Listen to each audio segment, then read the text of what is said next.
எல்லாருக்கும் வணக்கங்க. Welcome to Uma Sundar creations. இன்றைக்கி தேர்ஸ்டே ரொட்டீன் தான் பார்க்க போகிறோம்.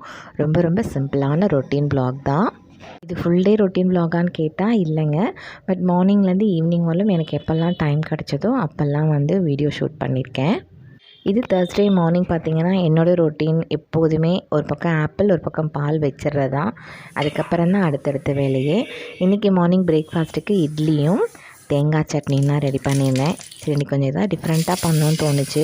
ஃபஸ்ட்டு இட்லி பொடி ரெடி பண்ணிடுவோம், அதுக்கப்புறம் பார்க்கலாம் என்ன பண்ணலான்றத. நான் என்னோடய ஸ்டைலில் ரொம்ப சிம்பிளாக இட்லி பொடி இப்படி தாங்க அரைப்பேன். பட் நல்ல ஸ்மெல்லு டேஸ்ட்டாக இருக்கும். ஃபஸ்ட்டு காஞ்ச மிளகாய் 2 சொட்டு எண்ணெய் விட்டு நல்லா வறுத்துக்கோங்க. அதுக்கப்புறம் 1 ஸ்பூன் சீரகம் 1 ஸ்பூன் மிளகு அதையுமே நல்லா வறுத்து எடுத்துக்கோங்க. அப்படியே பக்கத்துலேயே கொஞ்சம் அப்படியே இட்லி ஊற்றி வச்சு அந்த வேலையும் பார்த்துட்ருக்கேன். அப்புறம் ஒரு கிளாஸ் உளுந்து, இதில் பார்த்திங்கன்னா 2-3 நிமிஷம் உளுந்தை வறுத்துட்டு அதுக்கப்புறமா அதில் கொஞ்சமாக கருவேப்பிலை சேர்த்திங்கன்னா அதனுடைய வாசனை வீடு ஃபுல்லாக இருக்கும். இட்லி பொடி அரைச்சி வச்சா எப்போல்லாம் நம்ம திறக்கிறோமோ அப்போல்லாம் அந்த கருவேப்பிலை ஸ்மெல் சூப்பராக இருக்குங்க. ட்ரை பண்ணி பாருங்கள். என்கிட்ட கருவேப்பிலை பச்சை கருவேப்பிலை தான் இருந்தது. காஞ்சது இருந்தால் கூட நீங்கள் சேர்த்துக்கோங்க. உங்களுக்கு வேணுங்கிற அளவு சேர்த்து வறுத்துட்டு இதையும் தட்டில் தட்டி வச்சுக்கலாம்.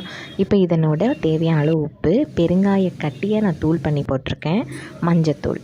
நான் எப்பவுமே மஞ்சத்தூள் சேர்ப்பேன். கடைசியாக 1/2 டம்ளர் கடலைப்பருப்பு.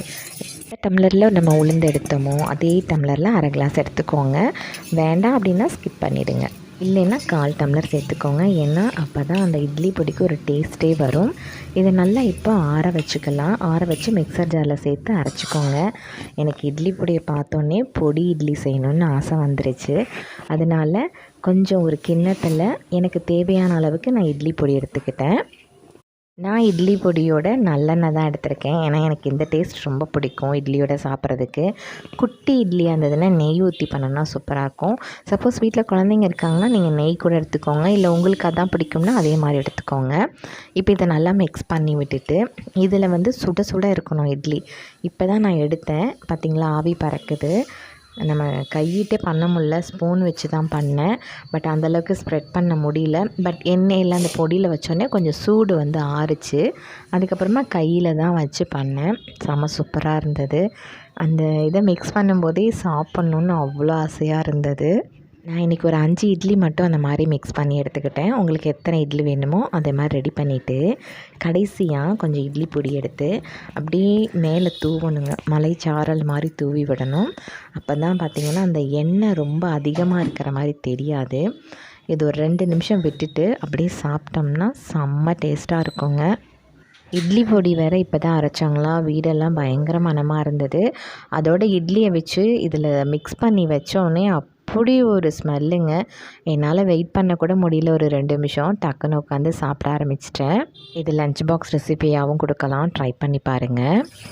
இட்லியே வேண்டாம் அப்படின்னு நினைக்கிறவங்க, இட்லி பொடி பிடிக்காதுன்றவங்க கூட இந்த மாதிரி செஞ்சால் சூப்பராக சாப்பிடுவாங்க. அதுக்கப்புறம் அந்த வேலையெல்லாம் முடிச்சுட்டு பாத்திரம் தாங்க விளக்கிட்டுருக்கேன். நம்ம காலையில் எப்போவுமே நீச் தண்ணி குடிச்சிட்டு இதில் பழைய சாதம்லாம் இருக்கும், மிக்சியில் அடித்து எல்லாருக்கும் ஒரு கிளாஸ் கொடுப்போம்.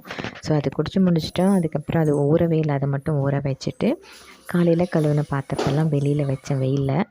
அதுக்கப்புறம் ஹனிமாவுக்கு கூடெல்லாம் க்ளீன் பண்ணிவிட்டு அவளுக்கு கொஞ்சம் கம்பு திராட்சை என்ன இருந்துச்சோ அதெல்லாம் வச்சு கொஞ்சம் நேரம் அவள் கூட டைம் ஸ்பெண்ட் பண்ணேன். காலையில் எழுந்திரிச்சோன்னே அவளுக்கு மில்க்கு கொடுத்துட்றது. அதுக்கப்புறம் சமையல்லாம் முடிச்சதுக்கப்புறம் மார்னிங் பிரேக்ஃபாஸ்ட் முடிச்சதுக்கப்புறம் அந்த மாதிரி அவுத்து விட்டுருவேன் கொஞ்சம் நேரத்துக்கு. இது நைட்டு விளக்குன பாத்திரங்க. இன்னும் கொஞ்சம் அப்படியே ஈரப்பதமோடு இருக்குது. அதனால கொஞ்சம் நேரம் வச்சுட்டு அதுக்கப்புறமா உள்ளே வச்சுருவேன். இது வெத்தலை கொடி அன்றைக்கி எடுத்துகிட்டு வந்தது போன ஃப்ரைடே. ஸோ அதுக்கு கொஞ்சம் ஊண்டி வச்சுருக்கேன். வருமானு தெரில, வரும் அப்படின்ற நம்பிக்கையில் வச்சுருக்கேன், பார்க்கலாம். இது காலையில் 11:30 மணி இருக்குங்க. குளிச்சுட்டு அதுக்கப்புறமா தான் சமையல் ஸ்டார்ட் பண்ணேன். எடுத்தோடனே சாதம் தான் வச்சேன். தண்ணி வச்சாச்சுன்னா பக்கத்தில் அரிசி ஊறிக்கிட்டு இருக்கோம். இன்றைக்கி பாசிப்பருப்பு வெங்காயம் தக்காளி போட்டு சாம்பார் மாதிரி வச்சுட்டு புளி ஊற்றாமல் நம்ம ஒரு சைடு வைப்போம் அந்த மாதிரி வச்சேன். பச்சை மிளகாலாம் போட்டு இறக்கணுன்னே காஞ்ச மிளகா போட்டு தாளிச்சிக்கிறது. அதனோட இன்றைக்கி கொஞ்சம் ரசம். நேற்று ஹஸ்பண்ட் ரசம் கேட்டாங்க, இல்லை வைக்கலை, இல்லைன்னு சொல்லிட்டேன். அதனால் இன்றைக்கி மறக்காமல் வச்சுருக்கேன். அவங்களுக்கு கொஞ்சம் சளி பிடிச்ச மாதிரி இருக்கிறதுனால இப்போ தயிர் சாப்பிட்றதில்ல. அதனால் தினமும் ரசம் கேட்குறாங்க. இந்த சட்டிக்கு வச்சாச்சுனாக்கா இன்றைக்கும் நாளைக்கு சேர்த்து 2 நாளைக்கு ஒரு தடவை தான் வைக்கிறது. சேர்த்து வச்சுட்டேன். பாசிப்பருப்பு சாம்பார் ரெடி ஆகிடுச்சு. இந்த பக்கம் சாதமும் ஓரளவுக்கு வெந்துக்கிட்டு இருக்குது. இப்போ ரசமும் ரெடி ஆகிடுச்சு. பொரியல் மட்டும்தான் பண்ணணும். இன்றைக்கி ஆக்சுவலாக பொரியலுக்கு வெண்டைக்காய் தான் இன்றைக்கி பச்சடி வைக்க போகிறேன். ஏன்னா நம்ம பருப்பில் வந்து புளி ஊற்றலைங்களா, சப்புன்னு இருக்கிற மாதிரி இருக்கும்.